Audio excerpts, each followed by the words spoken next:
Hanged, drawn, and quartered. To be hanged, drawn, and quartered became a statutory penalty for men convicted of high treason in the Kingdom of England from 1352, although similar rituals are recorded during the reign of King Henry Roman III 1272. The convicted traitor was fastened to a hurdle or wooden panel and drawn by horse to the place of execution, where he was then hanged almost to the point of death, emasculated, disembowelled, beheaded, and quartered, chopped into 4 pieces.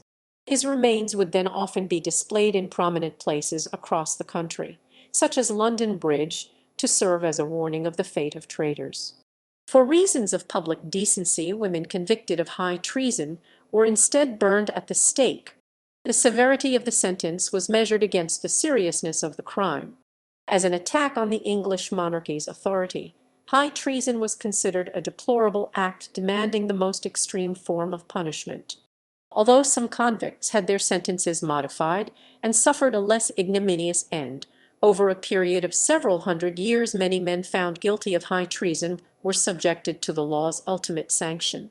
They included many English Catholic priests executed during the Elizabethan era and several of the regicides involved in the 1649 execution of Charles I. Although the Act of Parliament defining high treason remains on the United Kingdom's statute books, during a long period of 19th-century legal reform the sentence of hanging, drawing, and quartering was changed to drawing, hanging until dead, and posthumous beheading and quartering, before being abolished in England in 1870. The death penalty for treason was abolished in 1998. History. Early punishments for treason. During the High Middle Ages, those in the Kingdom of England found guilty of treason were punished in a variety of ways, often including drawing and hanging. Throughout the 13th century, more severe penalties were recorded, such as disemboweling, burning, beheading, and quartering. The 13th-century English chronicler Matthew Paris described how in 1238 a certain man-at-arms, a man of some education, armiger literatus, attempted to kill King Henry Roman III. His account records in detail how the would-be assassin was executed, dragged asunder, then beheaded, and his body divided into 3 parts. Each part was then dragged through one of the principal cities of England, and was afterwards hung on a gibbet used for robbers. He was apparently sent by William de Marisco, an outlaw who some years earlier had killed a man under royal. De Marisco was captured in 1242, and on Henry's order dragged from Westminster to the Tower of London to be executed. There he was hanged from a gibbet until dead. His corpse was disembowelled, his entrails burned, his body quartered, and the parts distributed to cities across the country. First recorded examples. The first recorded example of the punishment in its entirety was during Edward I's reign for the Welsh prince Dafydd ap Griffith, after he turned against the king and proclaimed himself Prince of Wales and Lord of Snowdon. Following the capture of Dafydd ap Griffith, Edward proclaimed that the treacherous lineage house of Aberfraw and princes of that turbulent nation Wales were now his prisoners. Edward summoned a parliament at Shrewsbury to discuss Dafydd's fate. On 30 September, it was decided Dafydd would be executed for what from that time onward would be termed high treason. On 3 October, Dafydd was drawn through the streets of Shrewsbury to his place of execution, attached to a horse's tail. There he was hanged alive for killing English noblemen. Dafydd was then revived and disembowelled, eviscerated, and made to watch as his entrails burned before him for sacrilege in committing his crimes in the week of Christ's Passion, Easter. Finally, Dafydd's body was cut into quarters for plotting the king's death, and the parts were sent to different parts of his realm, the right arm to York, the left to Bristol, the right leg to Northampton, and the left leg to Hereford. The head was bound with iron and set on a spear at the Tower of London. In 1305, the Scottish knight Sir William Wallace, a main leader of the First War of Scottish Independence, was punished in a similar manner. He was forced to wear a crown of laurel leaves and was drawn to Smithfield, where he was hanged and beheaded. His entrails were then burned and his corpse quartered, while his head was set on London Bridge, and the quarters sent to Newcastle, Berwick, Stirling, and Perth. Treason Act 1351. These and other executions, such as those of Andrew Harclay, first Earl of Carlisle, and Hugh Despenser the Younger, which each occurred during Edward Roman II's reign, happened when acts of treason in England, and their punishments, were not clearly defined in common law. Treason was based on an allegiance to the sovereign from all subjects aged 14 or over, and it remained for the king and his judges to determine whether that allegiance had been broken. Edward Roman III's justices had offered somewhat overzealous interpretations of what activities constituted treason, calling felonies treasons, and of forcing indictments by talk of encroachment of the royal power, prompting parliamentary demands to clarify the law. Edward therefore introduced the Treason Act 1351. It was enacted at a time in English history when a monarchy's right to rule was indisputable, and was therefore written principally to protect the throne and sovereign. The new law offered a narrower definition of treason than had existed before, and split the old feudal offence into two classes. Petty treason referred to the killing of a master or lord by his servant, a husband by his wife, or a prelate by his clergyman. Men guilty of petty treason were drawn and hanged, whereas women were burned.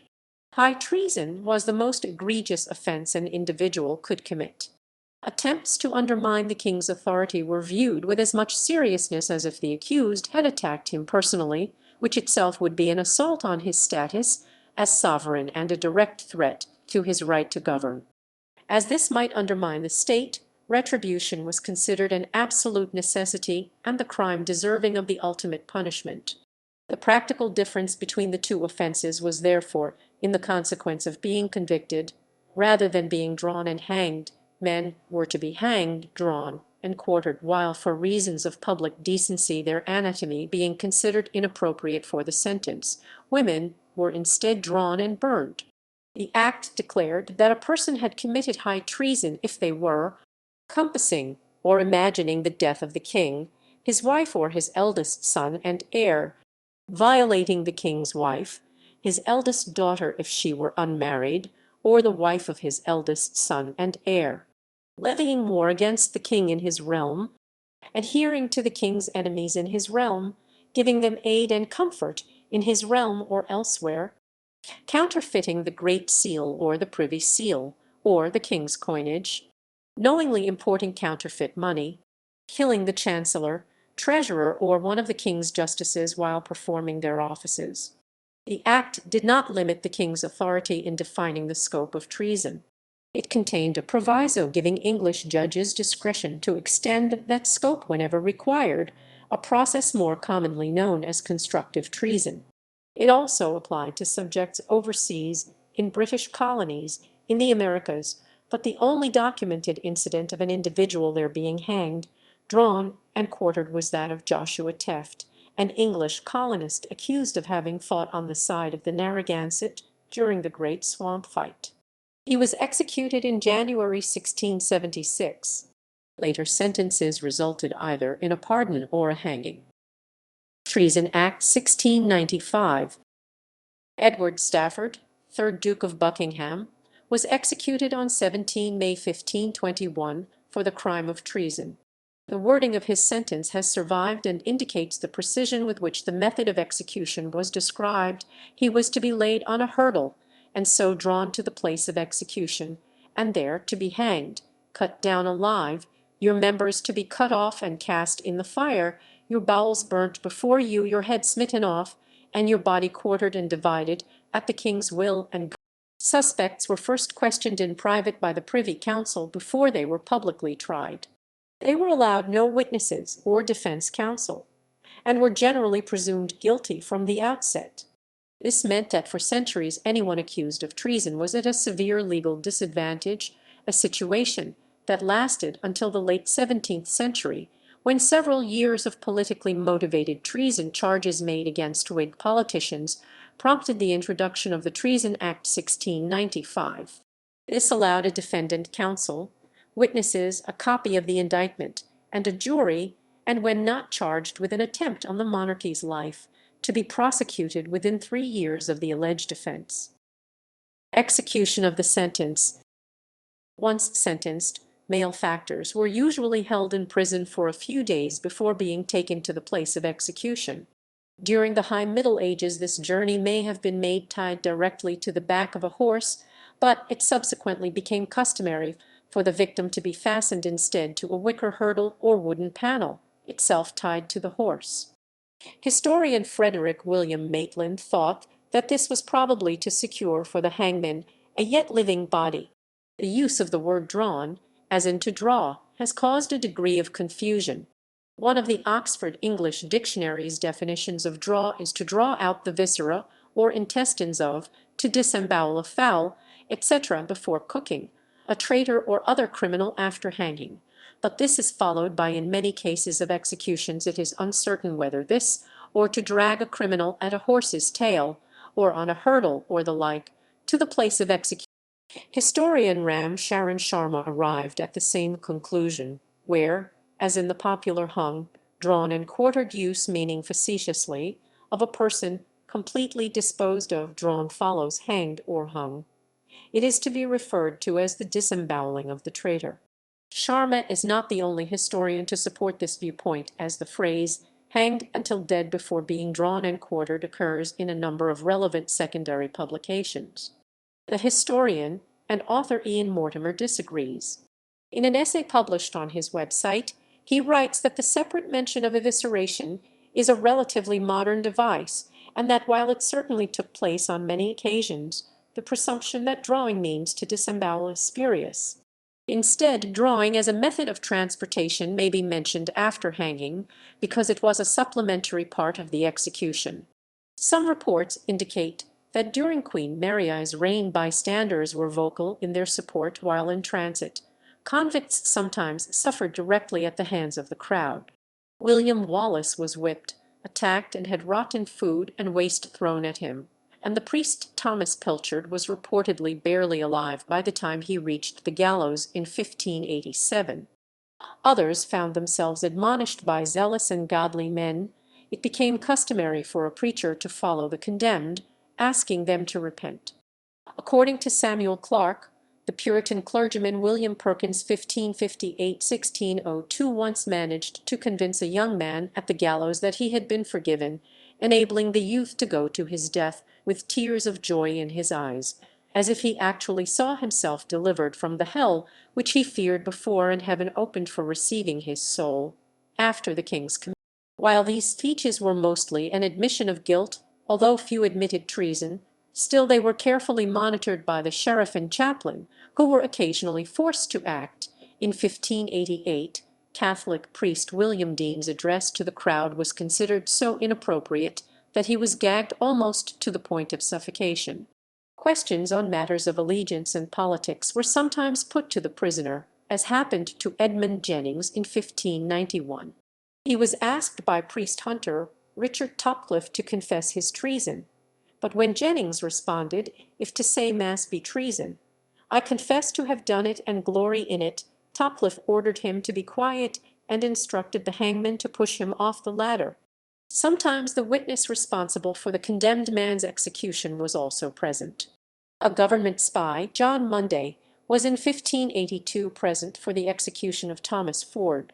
Munday supported the sheriff, who had reminded the priest of his confession when he protested his innocence. The sentiments expressed in such speeches may be related to the conditions encountered during imprisonment. Many Jesuit priests suffered badly at the hands of their captors, but were frequently the most defiant. Conversely, those of a higher station were often the most apologetic. Such contrition may have arisen from the sheer terror felt by those who thought they might be disembowelled, rather than simply beheaded as they would normally expect, and any apparent acceptance of their fate may have stemmed from the belief that a serious, but not treasonable act had been committed. Good behaviour at the gallows may also have been due to a convict's desire for his heirs not to be disinherited. The condemned were occasionally forced to watch as other traitors, sometimes their confederates, were executed before them. The priest James Bell was in 1584 made to watch as his companion, John Finch, was a quarter in G. Edward James and Francis Edwards were made to witness Ralph Crockett's execution in 1588. in an effort to elicit their cooperation and acceptance of Elizabeth as religious supremacy before they were themselves executed.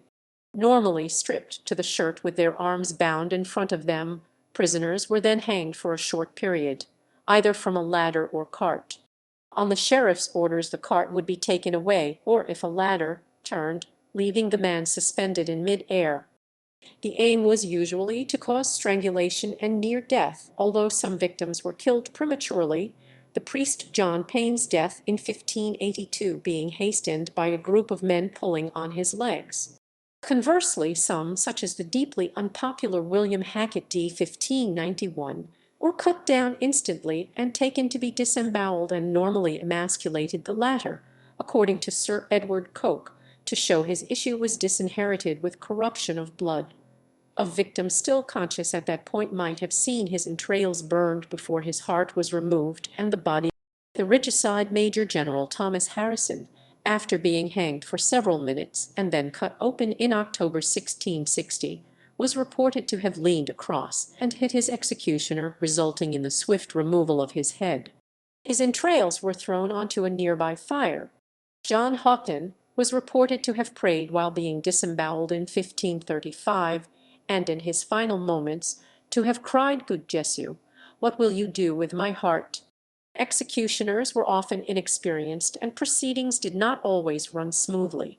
In 1584, Richard White's executioner removed his bowels piece by piece through a small hole in his belly, the which device taking no good success, he mangled his breast with a butcher's axe to the very chine most pitifully. At his execution in January 1606 for his involvement in the Gunpowder Plot, Guy Fawkes managed to break his neck by jumping from the gallows. No records exist to demonstrate exactly how the corpse was quartered, although an engraving of the quartering of Sir Thomas Armstrong in 1684 shows the executioner making vertical cuts through the spine and removing the legs at the hip. The distribution of Dafydd ap Griffith's remains was described by Herbert Maxwell: the right arm with a ring on the finger in York, the left arm in Bristol, the right leg and hip at Northampton, the left leg at Hereford. But the villain's head was bound with iron, lest it should fall to pieces from putrefaction, and set conspicuously upon a long spear shaft for the mock. After the execution in 1660 of several of the regicides involved in the death of King Charles I 11 years earlier, the diarist John Evelyn remarked, "I saw not their execution, but met their quarters mangled and cut, and reeking, as they were brought from the gallows in baskets on the hurdle." Such remains were typically parboiled and displayed as a gruesome reminder of the penalty for high treason, usually wherever the traitor had conspired or found support. Salt and cumin seed would be added during the boiling process, the salt to prevent putrefaction, and the cumin seed to prevent birds pecking at the flesh. The head was often displayed on London Bridge, for centuries the route by which many travellers from the south entered the city. Several eminent commentators remarked on the displays. In 1566 Joseph Justice Scaliger wrote that in London there were many heads on the bridge. His quarters were given to his relatives, who promptly arranged a grand funeral. This incensed a coroner so much that he ordered the body to be dug up and set upon the city gates. Staley's was the last head to be placed on London Bridge. Later history. Another victim of the Popish plot, Oliver Plunkett, the Archbishop of Armagh, was hanged, drawn, and quartered at Tyburn in July 1681. His executioner was bribed so that Plunkett's body parts were saved from the fire. The head is now displayed at St. Peter's Church in Drogheda. Francis Townley and several other captured Jacobite officers involved in the Jacobite Rising of 1745 were executed, but by then the executioner possessed some discretion as to how much they should suffer, and thus they were killed before their bodies were eviscerated.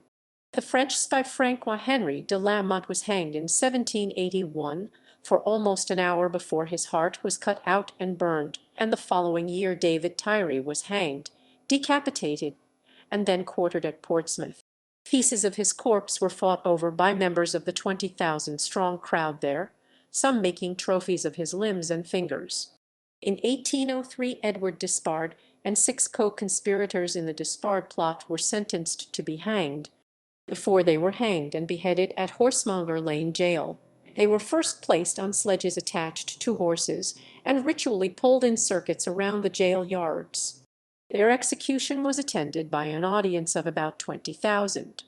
A contemporary report describes the scene after Despard had made his speech. This energetic but inflammatory appeal was followed by such enthusiastic plaudits that the sheriff hinted to the clergyman to withdraw, and forbade Colonel Despard to proceed. The cap was then drawn over their eyes, during which the colonel was observed again to fix the knot under his left ear, and at 7 minutes before 9 o'clock, the signal being given, the platform dropped, and they were all launched into eternity. From the precaution taken by the colonel, he appeared to suffer very little, neither did the others struggle much, except Broughton, who had been the most indecently profane of the whole. Wood the soldier died very hard. The executioners went under and kept pulling them by the feet. Several drops of blood fell from the fingers of Macnamara and Wood during the time they were suspended. After hanging 37 minutes, the colonel's body was cut down at half an hour past 9 o'clock. A surgeon then, in attempting to sever the head from the body by a common dissecting knife, missed the particular joint aimed at, when he kept haggling it, till the executioner was obliged to take the head between his hands, and to twist it several times round, when it was with difficulty severed from the body. It was then held up by the executioner, who exclaimed, "Behold the head of Edward Marcus Despard, a traitor." The same ceremony followed with the others respectively, and the whole concluded by 10 o'clock. At the burnings of Isabella Condon in 1779 and Phoebe Harris in 1786. The sheriffs present inflated their expenses. In the opinion of Simon Devereux, they were probably dismayed at being forced to attend such spectacles. Harris's fate prompted William Wilberforce to sponsor a bill which, if passed, would have abolished the practice, but as one of its proposals would have allowed the anatomical dissection of criminals other than murderers, the House of Lords rejected it. The burning in 1789 of Catherine Murphy, a counterfeiter, was impugned in Parliament by Sir Benjamin Hammett. He called it one of the savage remains of Norman policy. Amidst a growing tide of public disgust at the burning of women, Parliament passed the Treason Act 1790, which for women guilty of treason substituted hanging for burning. It was followed by the Treason Act 1814, introduced by Samuel Romilly, a legal reformer. Influenced by his friend Jeremy Bentham, Romilly had long argued that punitive laws should serve to reform criminal behaviour, and that far from acting as a deterrent, the severity of England's laws was responsible for an increase in crime. When appointed the MP for Queensborough in 1806, he resolved to improve what he described as our sanguinary and barbarous penal code, written in blood. He managed to repeal the death penalty for certain thefts and vagrancy, and in 1814 proposed to change the sentence for men guilty of treason to being hanged until dead. However, when it was pointed out that this would be a less severe punishment than that given for murder, he agreed that the corpse should also be decapitated as a fit punishment and appropriate stigma. This is what happened to Jeremiah Brandreth, leader of a 100-strong contingent of men in the Pentridge Rising, and one of 3 men executed in 1817 at Derby Jail. As with Edward Despard and his confederates, the 3 were drawn to the scaffold. The local miner appointed to the task of beheading them was inexperienced, though, and having failed with the first 2 blows, completed his job with a knife. As he held the first head up and made the customary announcement, the crowd reacted with horror and fled. A different reaction was seen in 1820, when amidst more social unrest 5 men involved in the Cato Street conspiracy were hanged and beheaded at Newgate Prison. Although the beheading was performed by a surgeon, following the usual proclamation, the crowd was angry enough to force the executioners to find safety behind the prison walls. The plot was the last crime for which the sentence was applied. Reformation of England's capital punishment laws continued throughout the 19th century, as politicians such as John Russell, first Earl Russell, sought to remove from the statute books many of the capital offenses that remained. Robert Peel's drive to ameliorate law enforcement saw petty treason abolished by the Offences Against the Person Act 1828, which removed the distinction between crimes formerly considered as petty treason and murder. The Royal Commission on Capital Punishment 1864-1866 recommended that there be no change to treason law, quoting the more merciful Treason Felony Act 1848, which limited the punishment for most treasonous acts to penal servitude. Its report recommended that for rebellion, assassination, or other violence, we are of opinion that the extreme penalty must remain, although the most recent occasion, and ultimately the last on which anyone had been sentenced to be hanged, drawn, and quartered was in November 1839, following the Chartist Newport Rising, and those men sentenced. The report highlighted the changing public mood toward public executions brought about in part by the growing prosperity created by the Industrial Revolution. Home Secretary Spencer Horatio Walpole told the Commission that executions had become so demoralizing that, instead of its having a good effect, it has a tendency rather to brutalize the public mind.